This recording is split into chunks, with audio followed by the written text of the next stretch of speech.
പത്തനംതിട്ട ഏഴംകുളം ദേവീക്ഷേത്രത്തിലെ ഗരുഡൻ തൂക്ക് വഴിപാടിനിടെ കുഞ്ഞ് താഴെ വീണു. 8 മാസം പ്രായമുള്ള കുഞ്ഞാണ് തൂക്കുകാരന്റെ കയ്യിൽ നിന്നും വീണത്. കുഞ്ഞിനെ ആശുപത്രിയിൽ പ്രവേശിപ്പിച്ചിരിക്കുകയാണ്. എന്നാൽ കുഞ്ഞിന്റെ ആരോഗ്യനിലയിൽ ആശങ്ക വേണ്ട എന്ന് ആശുപത്രി അധികൃതർ അറിയിച്ചു. കുഞ്ഞിന്റെ കൈക്ക് ഒരു ചെറിയ ഒടിവ് മാത്രമേ സംഭവിച്ചിട്ടുള്ളൂ. വേറെ കുഴപ്പങ്ങളൊന്നും കുഞ്ഞിനില്ല. ഏഴംകുളം ദേവീക്ഷേത്രത്തിൽ കഴിഞ്ഞ ദിവസം രാത്രിയിൽ നടന്ന തൂക്കത്തിനിടെയാണ് സംഭവം. എന്നാൽ വേണ്ടത്ര സുരക്ഷാ സംവിധാനങ്ങൾ ഒരുക്കാതെയാണ് ഈ ആചാരം നടത്തിയത് എന്ന വിമർശനം ശക്തമാണ്. ഇത്തവണ 624 തൂക്കങ്ങളാണ് നടന്നത്. ഇതിൽ 124 കുട്ടികളാണ് ഉള്ളത്. 6 മാസം പ്രായമുള്ള കുട്ടികൾ ഉൾപ്പെടെ ഈ ആചാരത്തിന്റെ ഭാഗമാകാറുണ്ട്. ഇഷ്ടസന്താന ലബ്ധിക്കും ആഗ്രഹ പൂർത്തീകരണത്തിനുമായാണ് തൂക്ക വഴിപാട് നടത്തുന്നത്. പത്തനംതിട്ട ജില്ലയിൽ ഏഴംകുളം പഞ്ചായത്തിലാണ് ഏഴംകുളം ദേവീക്ഷേത്രം.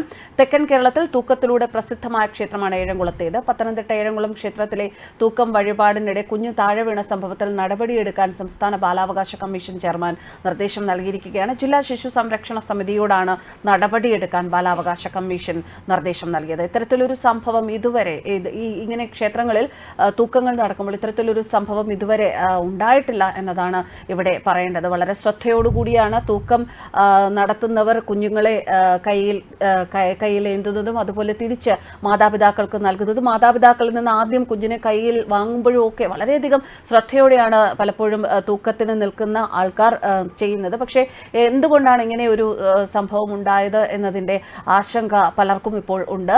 തൂക്കം വഴിപാടിനിടെ മുകളിൽ നിന്ന് താഴെ വീണ പരിക്കേറ്റ കുഞ്ഞ് ആശുപത്രിയിൽ ചികിത്സയിലാണ്. സംഭവത്തിന്റെ ദൃശ്യങ്ങൾ ഇപ്പോൾ സമൂഹ മാധ്യമങ്ങളിൽ പ്രചരിക്കുന്നുണ്ട്. പത്തനംതിട്ടയിലെ ഏറെ പ്രശസ്തമായ ക്ഷേത്രമാണ് ഏഴംകുളം ദേവീക്ഷേത്രം. കുട്ടിയടക്കം മറ്റ് ആളുകളും ഗരുഡൻ തൂക്കത്തിൽ ഉണ്ടായിരുന്നു. ഇതിനിടെ കുഞ്ഞ് കെട്ടഴിഞ്ഞ് താഴേക്ക് പതിക്കുകയായിരുന്നു. കണ്ടു നിന്നവർ തന്നെ കുഞ്ഞിനെ താഴെ വീഴാതെ പിടിക്കുന്നതിന് വേണ്ടി അവരുടെ കൈകൾ ഉയർത്തുകയും കുഞ്ഞിനെ വീഴാതിരിക്കാൻ ശ്രമിക്കുന്നതൊക്കെ നമുക്ക് വീഡിയോയിൽ വ്യക്തമാണ്.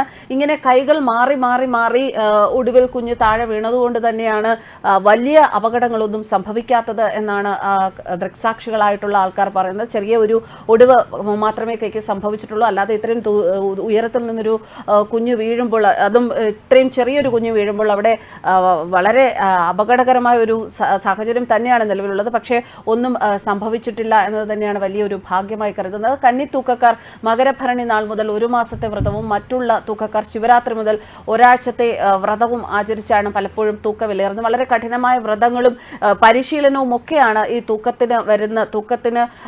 തൂക്കക്കാർക്ക് കൊടുക്കുന്നത്. പക്ഷേ അതുകൊണ്ട് തന്നെ ആർക്കും യാതൊരു ബുദ്ധിമുട്ടോ അല്ലെങ്കിൽ ഇങ്ങനൊരു അപകടമോ കൈപ്പിഴയോ ഒന്നും സംഭവിക്കാത്തതാണ്. ശരിക്കും ഈ പത്തനംതിട്ട ജില്ലയിലെ ഏഴംകുളം ദേവീക്ഷേത്രത്തിൽ നടന്ന ഈ സംഭവം ഇനിയിപ്പോൾ തുടർന്നുള്ള മാസങ്ങളിൽ പല ക്ഷേത്രങ്ങളിലും തൂക്കം നടത്തുന്ന ക്ഷേത്രങ്ങളിലും തൂക്കത്തിന്റെ ഒരു കാലമാണ് വരുന്നത്. പലരും നേർച്ചയ്ക്കായിട്ട് സന്താനം കുഞ്ഞുങ്ങളെ ലഭിക്കുന്നതിന് വേണ്ടി നേർച്ചയായിട്ടും ഒക്കെ ഇത്തരം വഴിപാടുകൾ നേർന്നിരിക്കുന്നവരൊക്കെ ഇപ്പോൾ ഒരു ആശങ്കയിലാണ്. ഇതുവരെയും നമ്മുടെ ഈ ആചാരത്തിന്റെ ഭാഗത്തിനിടയിൽ ഇങ്ങനെ ഒരു അപകടം സംഭവിച്ചിട്ടില്ല എന്നതും ശ്രദ്ധേയമാണ്. എന്തായാലും കുഞ്ഞ് സുരക്ഷിതമായിരിക്കുന്നത് തന്നെയാണ് ഏറ്റവും വലിയ ഭാഗ്യമായി കരുതുന്നത്. അച്ഛനും അമ്മയും ഒരു തെല്ലിട വളരെയധികം പരിഭ്രമിക്കുകയുണ്ടായി എന്നാണ് ദൃക്സാക്ഷികൾ പറയുന്നത്.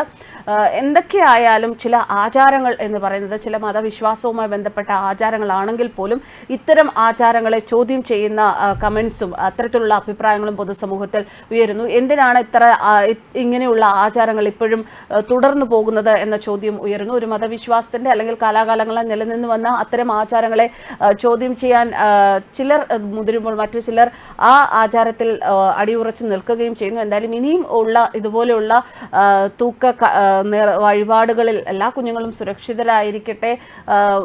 എന്തായാലും ബാലാവകാശ കമ്മീഷന്റെ നടപടികൾ ഇതിന്റെ മേൽ വരുന്നുണ്ട്. അതിനെക്കുറിച്ചുള്ള കൂടുതൽ വിവരങ്ങൾ അറിയാൻ കാത്തിരിക്കുകയാണ് പൊതുസമൂഹം. ആർക്കും പരാതിയില്ലാത്തതിനാൽ പോലീസ് കേസെടുത്തിട്ടില്ല എന്നാണ് അറിയാൻ സാധിക്കുന്നത്. ന്യൂസ് ഡെസ്ക് കർമ്മ ന്യൂസ്.